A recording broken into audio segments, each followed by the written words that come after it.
Hello everyone and welcome back to Divine Journey 2. Last time we made some slow and steady progress through chapter 28. We further expanded our singularity production capabilities and were eventually able to unlock the Philosopher's Stone and the Transmutation Tablet, which of course gives us access to all of the items with EMC. This EMC doesn't fix all of our issues that we have, but certainly a lot of the tedious items we now have way easier access to. But yeah, our goal for the end of this episode is to get this Watch of Flown Time. And this, unsurprisingly, is a very expensive craft actually, taking the Celestial Manipulator, another machine frame, and a lot of crystal cores. So throughout the episode I'm going to keep requesting all the items that we need. Oh wow, we can actually make a penultimate machine frame. So a lot of that stuff will just take time to craft, however there are some bottlenecks that we have to address this episode. And blood magic here is definitely one of them. I thought this would be sufficient for us, but I think it's going to need an upgrade.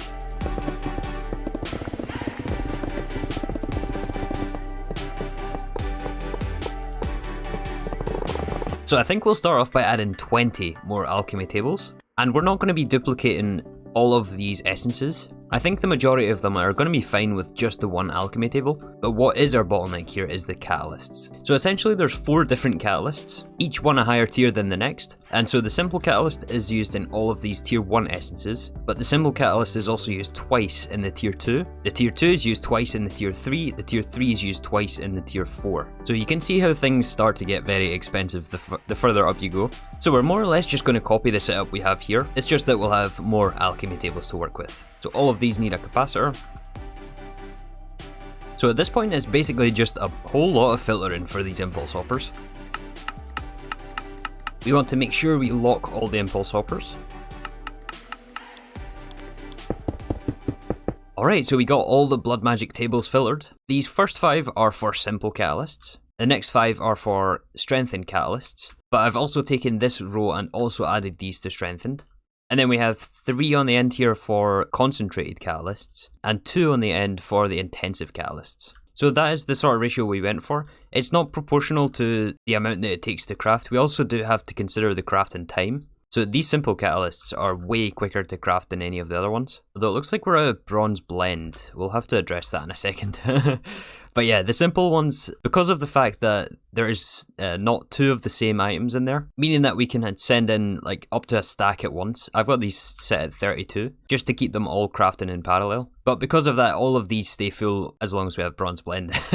And yeah, you can see how quickly these simple catalysts craft. So even though they're used the most, we don't need quite as many tables as it first seems. But for these other ones, they all use double stackable items, meaning that there's 2 slots that are filled with simple and 2 slots that are filled with basalt's powder. So to get around the stacking issue on the alchemy table, we have set this to 1, and we keep 63 simple catalysts and 63 basalt's powder in the alchemy table itself. So that way when the impulse hopper sends its items, it doesn't like triple stack the basalt's powder and get this thing stuck. So yeah, all the items come from the interfaces down below here, inserted on brown channel. Luckily we don't actually have to filter these since the impulse hoppers will effectively filter themselves. Outputs are taken from the bottom of the alchemy table. Oh, and we just put in master blood orbs in all of them, just because they're easiest to craft actually at this point in the game. So yeah, I guess we should also storage upgrade some of these drawers. I think 36 stacks of intensive catalysts is going to be enough, to be honest. But definitely Tenebrae will want more of. Presidium is another item we use a lot of actually. Potentia not so much. Crepitus, yeah, let's add some more stacks of that. And let's just storage upgrade all of these essences as well. But one thing we do have to keep an eye on though is our LP network. As you can see, it is draining actually. I did add some more acceleration runes on this. We do have a massive buffer of life essence in here. So this I'm definitely not concerned about, like the life essence generation. It's just how fast we can fill it into our blood orb, basically. But yeah, every craft on these tables does consume some of this LP essence. And obviously the higher tier the catalyst, the more essence it consumes. Oh, and actually I just remembered there's a 19 rune limit on the acceleration runes. I don't know if we're above that. Oh yeah, we're well above that. We're at like 30 here. This may become an issue for us, but hopefully once it fills the buffers, it'll be okay. It's either that or we add another blood altar to this setup. I'm not so sure about that. We'll see. In any case, let's clean this little mess that we made in the wall here up. Oh yeah, I think something like this will work. You can hardly even tell it was modified. And actually, I think it's looking a bit better even on the inside now. Oh, and let's also just address this bronze blend issue. I really don't know where we were creating this before, but I've added 2 more sack mills for bronze ingots. And hopefully this should suffice for our simple catalysts. So after we unlock dark matter and EMC last episode, we can now create another alchemistry ingot, and that is hafnium, which we can either get from high covalence dust, which I think is the quest down here. We haven't made this yet, but we can also melt down dark matter to give us this, which sounds like a much better deal. There is 4 outputs here. How are we going to deal with this? Maybe we'll just have to do 2 recipes. Yeah, we'll do 1 recipe to handle the first 3 outputs, and the second recipe will just be for the 4th, which is radon. And let's also take out the other recipe for dysprosium. We don't really want to be melting covalence dust for this anymore. And once again, we'll have to turn the sulfate into the hafnium. Oh, and this is actually the last slot on our dissolver interfaces. I'm sure we're going to need more space as well. So we'll need some more interfaces for those. Anyways, then I think it's just a chemical casting step. And we got our first quest of the day, which opens up the quest for the Watch of the Flowing Time, which now I think means we've got all the material, well, should have all the materials for this. Let's start piecing this together actually. So we need a total of 12 hafnium ingots. Actually, you know what, before we do the watch, we have to first make the celestial manipulator. And you know what, besides the celestial gateways, I think we've actually got all the materials for this. I looked ahead a little bit last episode and started pre-crafting some of this stuff. We're just waiting on some more plutonium finishing up. We have to make up some more astral sorcery glass lenses. We have a recipe request for the celestial gateways, which are fairly easy to craft actually. Is it going to give us 4 at a time? Oh, it does. And we have our celestial manipulator. I'm not sure if this is a quest actually. Doesn't look like it. Well, in any case, we're missing a lot of crystal cores for this. Well, we can at least fill in the dark matter blocks, the overclock generators, the hafnium I think around the outsides. The neodymium is crafting, which just leaves these time absorbers and celestial crystal cores. But to get the crystal cores, I thought we didn't have enough materials, but our ME system seems to think we do, so let's just hit go and hope we get the 4 crystal cores. That's the neodymium just crafted. So the time absorbers, right. That's right, we made these last episode as well. It looks like we're missing a few machine frames. Cadmium sulfide is flying ointment. I think we should have some of that. Oh yeah, blue firestones. We had to get these last episode from the King of Scorchers, but now that we have EMC, it's much easier now. Oh, we actually just run out of EMC. Yeah, still our best bet to get EMC is void metal, so I did increase the buffer in our essence farm. We have loads and loads and loads of void metal. Let's just melt all of this. Yeah, all these draconic cores are going to take a little bit to craft. Okay, so this situation has arisen way too many times for me to keep it off. I don't think I've shown this before, but yeah, every now and then whenever we order a huge batch of draconic cores like this situation can sometimes happen with the Witch's Cauldron. So I think what's happening here is, even though we have the controls here to level limit based on the altar power, there still could be a situation where half of the items are left in the cauldron while the altar power drains itself. Oh no. Uh-oh. Our essences in blood magic. It caught up to us eventually. I was wondering how long that would take. Okay, what are we gonna do about this? Okay, you know what? We're more or less steady. I mean, it's going down for sure, but these buffers will eventually fill up. And yeah, like these essences have stopped crafting even. But the Watch of Flowing Time will actually address this issue, I believe. I'm tempted just to leave this for now, and and we're gonna revamp Bewitchment actually. So I was thinking a lot about how to tackle this, and there's a few different things we can do here. We do also eventually get the Blessed Stone, which gives infinite altar power, but we can't quite make this yet. It might look like we can, but this is a creative sacrificial dagger, and we're still a while away from this thing. So I think what we're actually going to do here is make a second Witch's Altar setup, and that way we'll keep one here for the Witch's Cauldrons, for tallow and ritualistic salt, and the other one will be just for the distilleries. I think we'll keep the cauldrons here and move the distilleries elsewhere. So I think we're going to stick this underneath our farms instead. Somewhere down here maybe. And I have a feeling this is going to turn out to be quite a big endeavour for the afternoon, so I'm going to get to crafting, and then I'll be back once we have something, I hope.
And we have Bewitchment version 2 complete. I quite like how this room actually turned out.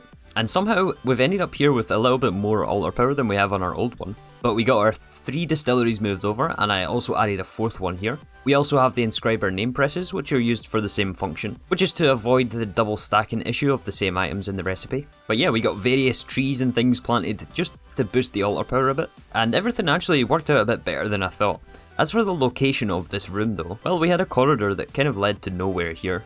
This is just next to where our farms are. And there was a few conditions I wanted to consider before I selected a specific placement for this. I was originally going to put it here, but I didn't really want to add any more loaded chunks onto this base. We're already loading a lot of chunks actually in this world, so I wanted to keep that to a minimum. And so building it under here seemed appropriate. And it also gives us somewhere to go for this little exit here, because it was very bland before. Yeah, there's still quite a bit of building to do before the end of the series as well. I'll have to figure out something with this area of the base. But yeah, the whole reason we moved this over is to avoid the complication with the Witch's Cauldrons. So the way I understand this is, even if we don't have enough altar power for the distilleries, they will just pause, rather than spoil the recipe inside. So we don't have to worry about reading the altar power or anything with integrated dynamics, like we did with the other setup. Whereas over here at the old one, we still do want to keep the controls on this, to make sure we have enough altar power before we start throwing materials in here. And the recharge rate of the altar here is actually fast enough, no matter how many Witch's Cauldron recipes we request. So when we have items being thrown in here, we're making some tallow, you can see the altar power does go down, but it's very quick to recharge. And these Witch's Cauldrons take nowhere near the amount of altar power that the distilleries do. So I'm thinking this, combined with our Watch of the Flowing Time, is going to completely solve our bewitchment issues. I still have to fix this spinning wheel though, we do still need this thing. We just need an interface for the input, which used to sit over there next to the distilleries, but obviously that was removed. And I think we'll actually also have to extend this ME connection up. Yeah, it looks a little strange just standing on its own like that, but it's gonna be fine, I think. Anyways, yeah, that did actually turn into quite the investment in time, but I hope it's gonna be worth it. I actually enjoyed myself, and I had a lot of fun doing that. Sometimes that is the only thing that matters. But yeah, back to this elite craft. We need to gather some more of our celestial crystals. Wow, we actually have quite a few here. Craft up the crystal cores. Or are we one short? I think we're one short. We have 4 time absorbers crafted by now. Yep, we are 1 celestial crystal core short. Can we craft this? I don't think... Oh, we can. Wow. Yeah, let's do it. So this is scheduled for 16 tenebrae here, and we still don't have any life essence. We may have to take out some of the blood orbs to get this crafted. In fact, you know what? We could probably stick a second blood orb in this blood altar. I wonder if that makes any difference. Maybe a little bit. It doesn't hurt to have that in there, I don't think. And we may as well also just throw a little blood orb in this altar as well, so we have 3 of them producing that. Oh, we're so close, but more things going wrong. This precantatio again has actually run out this time. I thought it was another issue with that modular machine, but that is not to blame here. The issue is, in fact, we've run out of Eyes of Ender. And it turns out we're actually not making Eyes of Ender anywhere. So we're going to swap out this alloy smelter, which used to be for Mithril. And we'll instead make Eyes of Ender here. And actually, I think we were just working off our Enderman farm backlog, which has been turned off for, I don't know, more than 20 episodes, I think. A long time anyway. So we must have had a lot, but it's finally caught up to us. Anyways, this shouldn't take long with a stellar capacitor. We'll let the buffer fill back up before we fix the multi-block. And you know what, actually, it's probably worth upgrading this Thaumium Essentia smeltery by now. The advanced alchemical constructs, we need primordial pearls for. However, we can get these from EMC now. And I believe this is also a quest for us. But it didn't take too long for the buffers to fill, giving us our last celestial crystal core. And... wait, dark matter blocks? Did I put those away? And allowing us to craft the Watch of Flowing Time. It's definitely about time. So this is one of the most powerful items in the game actually. To make full use of this, I think we do also need this dark matter pedestal, which does take a dislocator pedestal. Draconic machine frame, eldritch. I think we should have all these materials. Oh, 2 white matter. We'll definitely have to pick that up. But we have a massive backlog of void metal again. There's 1 white matter. 67 million each, wow. Alright, we got the pedestal. So what this, I believe, allows us to do is to tick accelerate in a 4-block radius around this thing. I'm not actually sure how long this lasts, but let's go test it out on something that we need it for. First of all, blood magic. So if we place this next to the blood altar, we're currently at 30,000 LP. Oh yeah, look at this thing. In fact, it even drained it like dry, so we have no more LP in there. Wow, that's powerful. Let's go try something else. How about, for example, the Bewitchment area? Although I didn't realise that this had to be within 4 blocks. So it's no good just tick accelerate in the distillery. We have to, I think, move this altar over, which is a bit unfortunate, but it's the price you pay for efficiency. We can easily move it back for aesthetics later on. But if we set this up and order, I don't know, 32 fly anointment, let's see how slow it is without this. So this is our current speed. Oh yeah, that is music to my ears. Look at that. You want singularities? I'll give you singularities. Oh, look at this. This is awesome. Very, very powerful, but awesome. Does this last forever? I don't know if this lasts forever or not. What did I just do?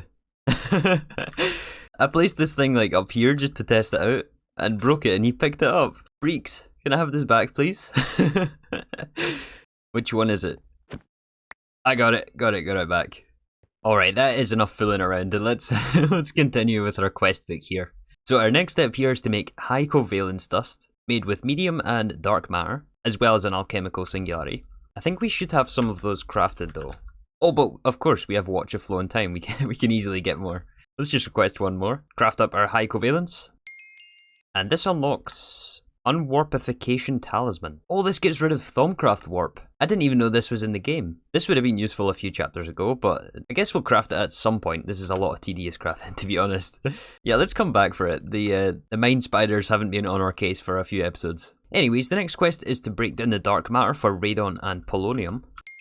This unlocks Technetium, which I guess we get from radon in the fission multi-block. I'm wondering where the end of these ingots are. Like, we have to do this a lot in this pack. It seems like there's like 5 minutes of me just doing this every episode. Okay, what did we want from this? The chemical caster. Anyways, there's our quest. Oh, this gives us 16 back sheets. That's very handy. And I guess we have to make Krypton, which is from the hafnium we unlocked earlier. One more fission recipe. And it also wants us to turn this into lights as well. I'm assuming this is for the next catalyst. Yeah, together with the technium, krypton lights, and the fission coolant units. We got the lights, now to add a recipe for the catalysts. It's easy enough right now, but when it asks us to make hundreds, it's not so easy. There's 4 of those. Okay, so we have to make protons and electrons now. This goes inside our weak fusion plant, together with polonium, hydrogen, and the fission catalysts, and we get both the electrons and the protons out of this recipe. Oh, the quest wants 15 of each. Oh yeah, this really ramps up the material cost. We get 6 polonium. This unlocks the anti-electron and anti-proton. Oh, and the quest text is backwards. I'm not going to try read that. Oh, this is interesting. I didn't expect this. Okay. So we have to fluid transpose this with liquid antimatter. Is the other one also the same? It is. Okay. We got another automation challenge ahead of us then. So this antimatter we used last episode to automate the corallium stone. Although this only uses 1 bucket, like infinitely, to create this stone. So we're going to have to come up with a way to automatically produce this stuff. So that is where this anti-cow is going to come in handy again. We need a place to put this though. And I'm thinking that we actually recycle some of our old setups. Oh, the world's not loading. There is a prime spot right here, which used to be for cold iron. However, we have seeds for this now. So the thing I'd like to test here is, does the animal rancher work? Is this going to give us antimatter, or is it going to give us milk? It does give us antimatter. Well, this makes things very easy for us then. We may have to mute this sound, but yeah, we just have the fluid rancher. I put the power cell underneath, and we also got a black hole tank on there with a fluid storage bus. So now we just need the fluid transposer step, and I think actually we can just recycle this setup here, which used to be for cold void seeds to make void metal. We no longer need the magma crucible though. We can instead just go from the interface straight into this fluid transposer and set input and output into the bottom.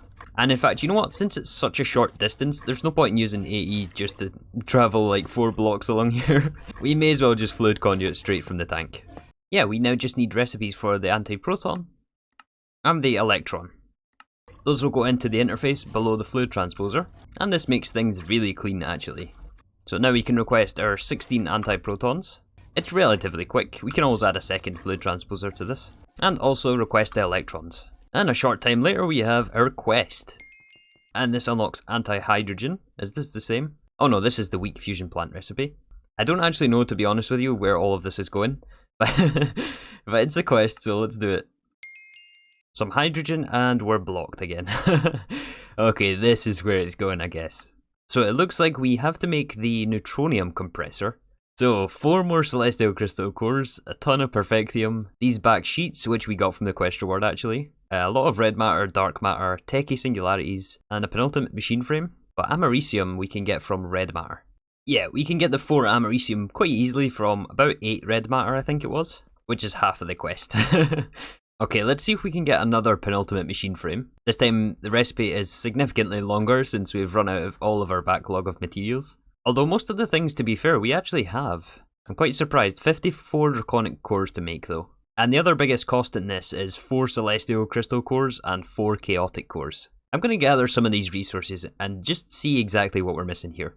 Alright, look at this. We're actually really close to this. We are only missing the 4 chaotic cores and 4 celestial crystals, which are currently crafting. I think these are actually going to take too long though, so I think we're going to wrap the episode up here. It's a little bit of a cliffhanger to leave it on this Neutronium Compressor, but this compressor is going to let us make many of the items needed for our creative items. Yeah, look at all this stuff. All this is very exciting actually. We're close, we're really close. But yeah, next episode I hope to be able to craft one of our first creative items. I'm not sure yet exactly what that's going to be, but we're getting there, we're getting there. It was a really big step to get this Watch of Flown time. But yeah, with that, I think we're going to wrap things up here. So thank you again for watching, and I'll see you all tomorrow for some more Divine Journey 2.